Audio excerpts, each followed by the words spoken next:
नमस्कार दोस्तों, एक बार फिर आप लोगों का स्वागत है इकोनॉमिक्स प्रिपरेशन के इस मैथमेटिकल इकोनॉमिक्स सीरीज़ के अंतर्गत। और इस सीरीज़ में लास्ट क्लास में हम लोगों ने मैट्रिसेस स्टार्ट किया था और मैट्रिसेस क्या होते हैं उसकी डेफिनेशन और इंट्रोडक्शन की चर्चा हमने करी थी। उसी क्रम में आज हम लोग टाइप्स ऑफ मैट्रिसेस की चर्चा करेंगे। आइए देखते हैं types of matrices. Types of matrices बेटा, टाइप्स ऑफ मैट्रिसेस में जो सबसे पहले हम लोग चर्चा करेंगे वो है रो मैट्रिक्स। रो मैट्रिक्स क्या है? रो मैट्रिक्स एक ऐसा मैट्रिक्स है जिसमें केवल एक रो होता है, ओनली वन रो।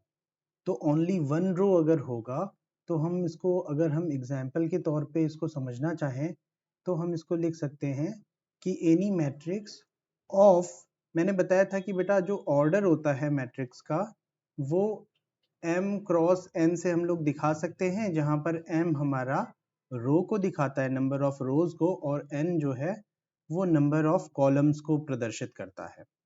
तो मैंने कहा कि रो मैट्रिक्स वो मैट्रिक्स है जहां पर नंबर ऑफ रोज क्या हो जाए, वन। तो वन इंटू n अगर हम लोग कर देंगे, then that all that matrix which is of order one cross n is known as row matrix. तो आइए समझते हैं रो मैट्रिक्स को। एग्जाम्पल के तौर पे मैंने कहा कि A11, A12, A13 up to A1n, अर्थात एक ऐसा मैट्रिक्स जिसमें केवल एक ही रो हो। सारे एलिमेंट में आप देख रहे हैं कि 1 1 1 2 1 3 1 कॉमन है। ये 1 क्या दिखा रहा है? नंबर ऑफ रोज को, विच इज 1। और 1 2 3 अप टू n ये क्या दिखा रहा है बेटा? Columns. So this is a row matrix of order 1 cross n। और कोई दूसरा एग्जाम्पल हम लोग ले सकते हैं। तो दूसरे एग्जाम्पल के तौर पे मैंने कहा कि एक एग्जाम्पल मैंने लिया 2 3 5, ये मैट्रिक्स हो गया हमारा 1 क्रॉस 3 का। तो ये एक दूसरा रो मैट्रिक्स हुआ। ऐसे ही कॉलम मैट्रिक्स क्या होता है? अच्छा, रो मैट्रिक्स को बेटा हम लोग क्योंकि केवल एक रो है, इस वजह से इसे हम लोग रो वेक्टर भी कहते हैं। हम लोग इसे रो वेक्टर भी कहते हैं। इसी तरीके से कॉलम मैट्रिक्स क्या होता है? कॉलम मैट्रिक्स में भी मैंने बताया कि अगर किसी मैट्रिक्स की ऑर्डर m क्रॉस n है, तो जब हम लोग n की वैल्यू को 1 कर दें, इसकी वैल्यू को हम लोग 1 रख लें, अर्थात कोई भी मैट्रिक्स हो उसका ऑर्डर m क्रॉस 1 हो। एग्जाम्पल के तौर पे अगर हम लोग समझें तो इसको हम लोग ऐसे दिखा सकते हैं, like A1 1, A2 1, A3 1 up to AN m, sorry number of रोज जो है m है, और ये कॉलम यहाँ पर 1 है। तो इस प्रकार का अगर कोई मैट्रिक्स है बेटा, तो हम देख रहे हैं यहाँ पर कॉलम 1 है, जबकि रोज कितने हैं? Row 1, row 2, row 3 up to row m। So there are many more numbers of rows but only one number of column. Such kind of matrix is known as column matrix. इसी को अन्य नाम के द्वारा हम लोग also known as, it is also known as column vector. Okay, I hope it is clear. आगे बढ़ते हैं। नेक्स्ट है बेटा स्क्वायर मैट्रिक्स। तो बहुत इजी है, स्क्वायर के बारे में हम सब लोग जानते हैं। स्क्वायर हम लोग उसे कहते हैं जहां पर सभी साइड्स बराबर होते हैं। सभी साइड्स बराबर होने का मतलब कि अगर हमने कहा कि number of rows number of columns के बराबर हो जाएं, तो नंबर ऑफ रोज मैंने कहा if number of row is n, then number of column will also be n। तो it means it will become a matrix with order n cross n। Okay, तो example के तौर पे इसको समझ लेते हैं। मैंने कहा कि कोई मैट्रिक्स है इस तरीके से बेटा, A11, A12, A21, A22। तो यहाँ पर बेटा ये कोई मैट्रिक्स A है, और यहाँ पर हम इसको इस तरीके से देख रहे हैं कि ये 2 क्रॉस 2 ऑर्डर का है। ओके, 2 क्रॉस 2 अर्थात यहाँ पर 2 रो हैं और 2 कॉलम्स हैं। ठीक है, तो जब यहाँ पर number of rows number of columns बराबर हैं then we can call it a square matrix. अब रेक्टेंगुलर मैट्रिक्स क्या है? Any matrix which is not square matrix, तो वो रेक्टेंगुलर मैट्रिक्स में आ जाएगा because in that case m and n will not be equal to each other. It simply means that row will not be equal to column. Okay, तो कोई भी matrix जहां पर रो और कॉलम की संख्या बराबर ना हो वो रेक्टेंगुलर मैट्रिक्स हो सकती है। अगर हम यहाँ पर भी एग्जांपल देखेंगे तो हम कह सकते हैं कि अगर मैंने कोई मैट्रिक्स लिखा A11, A12, A21, A22, A31, A32, तो ये जो मैट्रिक्स है बेटा इसका ऑर्डर क्या हो जाएगा? नंबर ऑफ रोज आप देखिए यहाँ पर 1 2 3 हैं और नंबर ऑफ कॉलम्स क्या है बेटा? ये और ये 2, अर्थात 3 क्रॉस 2। तो यहाँ पर हम देख रहे हैं कि rectangular matrix is different number of rows and columns यहाँ पर हमको मिल रहे हैं, अर्थात number of rows is not equal to number of columns, therefore such kind of matrix is known as rectangular matrix. Very important, diagonal matrix क्या है? Diagonal का मतलब हम सब लोग समझते हैं, इसको हिंदी में हम लोग क्या कहते हैं? विकर्ण कहते हैं। क्या कहते हैं बेटा? विकर्ण। विकर्ण हमें कहाँ मिलता है? अगर कोई भी स्क्वायर है तो इसे हम लोग विकर्ण कहते हैं, ओके। और या रेक्टेंगल हो गया तो ये हमारा विकर्ण है, ठीक है।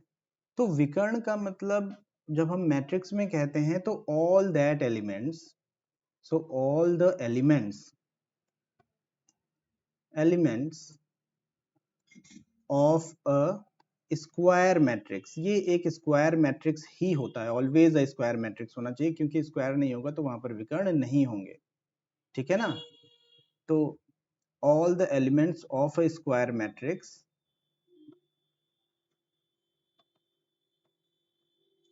for which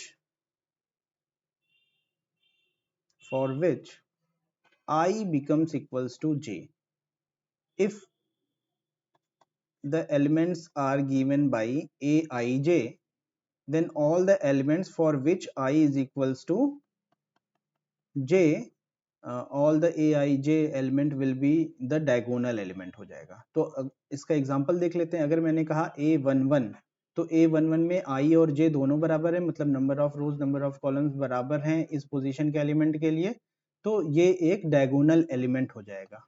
ये क्या हो जाएगा बेटा? एक डायगोनल एलिमेंट हो जाएगा।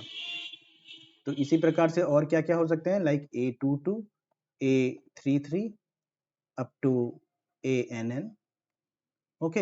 एग्जाम्पल के तौर पे अगर हम लोग देखें तो हम कह सकते हैं कि अच्छा, दूसरा इंपॉर्टेंट पॉइंट इसमें क्या है कि ऑल नॉन डायगोनल एलिमेंट्स जो हैं वो जीरो होने चाहिए।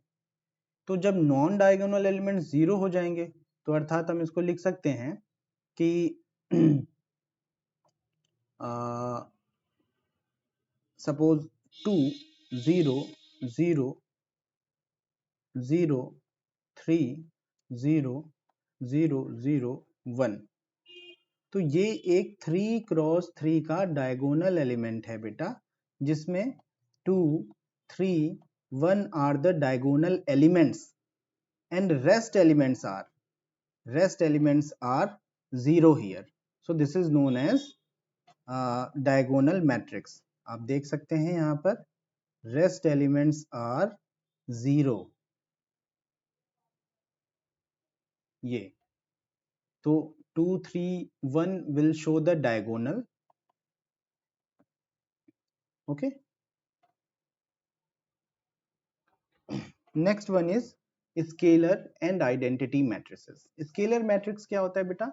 Scalar matrix is again a kind of a diagonal element, but यहाँ पर एक बात ध्यान रखना है कि diagonal matrix में क्या था कि उसमें जितने भी diagonal elements थे वो अलग अलग हो सकते हैं, okay.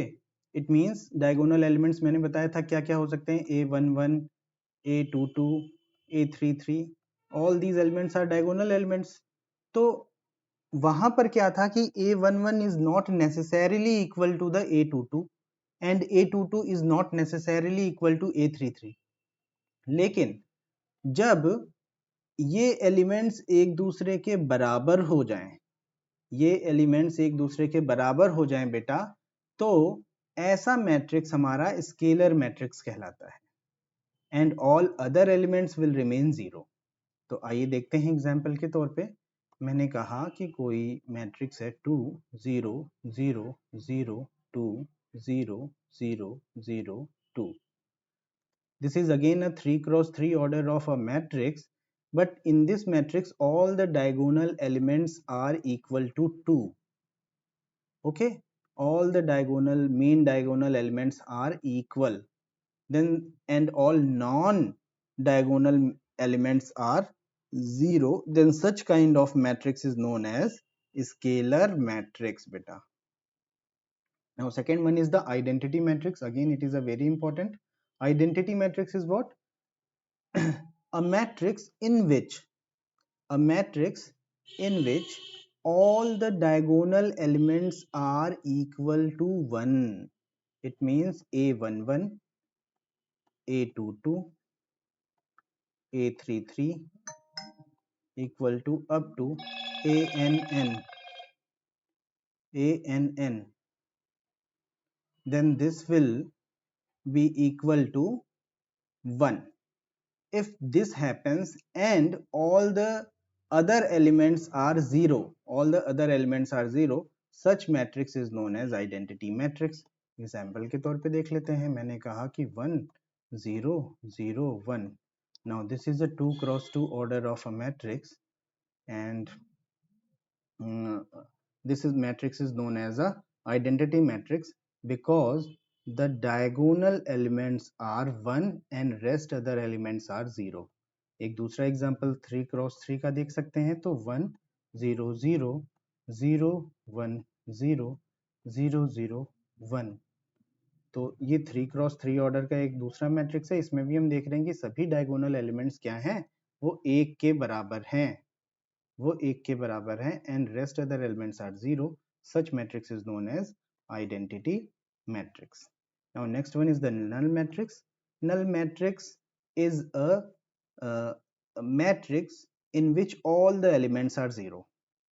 Now remember, in this matrix it is not necessarily necessary that all the actually the matrix should not be required to be a square matrix. Okay, तो यहाँ पर नल मैट्रिक्स वो मैट्रिक्स है बेटा जो कि स्क्वायर मैट्रिक्स हो, ऐसा जरूरी नहीं है। तो कोई भी मैट्रिक्स जिसके सारे एलिमेंट जीरो हों, जैसे मैंने कहा कि कोई रो मैट्रिक्स है और उसके सभी एलिमेंट्स जीरो हो गए, तो ये एक नल मैट्रिक्स हो जाएगा। ये क्या हो जाएगा बेटा? एक नल मैट्रिक्स हो जाएगा। ओके, एक दूसरा एग्जांपल हम लोग लेते हैं 0 0 0 0. Again this will be a null matrix because all the elements of this matrix is 0. Okay, now the triangular matrices. Triangular matrices को हम दो पार्ट में बांटते हैं, एक अपर ट्रायंगुलर मैट्रिक्स है और एक लोअर ट्रायंगुलर मैट्रिक्स है। So all the elements below the main diagonal are 0। तो ऐसा कोई एक इसको एग्जांपल के तौर पे देखते हैं कि ऐसी matrix in which the main diagonal elements के नीचे के सारे एलिमेंट्स जब जीरो हों, अर्थात अगर हम इसको लें, मैंने कहा कि suppose 1 2 3 0 4 5 0 0 6. So this is a 3 cross 3 order matrix. In this matrix what we are required to see is all this is the diagonal of the matrix and all the elements above the diagonal, all the elements above the diagonal are non-zero, they are non-zero elements, and all the elements below the diagonal is 0. So any matrix, but it is not necessary that all the upper elements are non-zero, लेकिन all the below elements is necessarily be zero. अगर ये आवश्यक रूप से zero हैं तो ही ये matrix upper triangular matrix कहलाएगा। ओके, इसी तरीके से लोअर ट्रायंगुलर मैट्रिक्स क्या होगा बेटा? लोअर ट्रायंगुलर मैट्रिक्स वो मैट्रिक्स होगा जहां पर सभी डायगोनल एलिमेंट के नीचे के एलिमेंट सॉरी डायगोनल एलिमेंट के ऊपर के सभी एलिमेंट्स क्या हों उसमें जीरो हो। तो आइए देखते हैं, मैंने कहा ये है आपका diagonal and this is suppose 2, this is 4, 0, 0, 0 and suppose this is 5. So here we can see that this is our diagonal of the matrix 1 2 3 and all the elements above the main diagonal. Above elements are this and all the above elements are 0.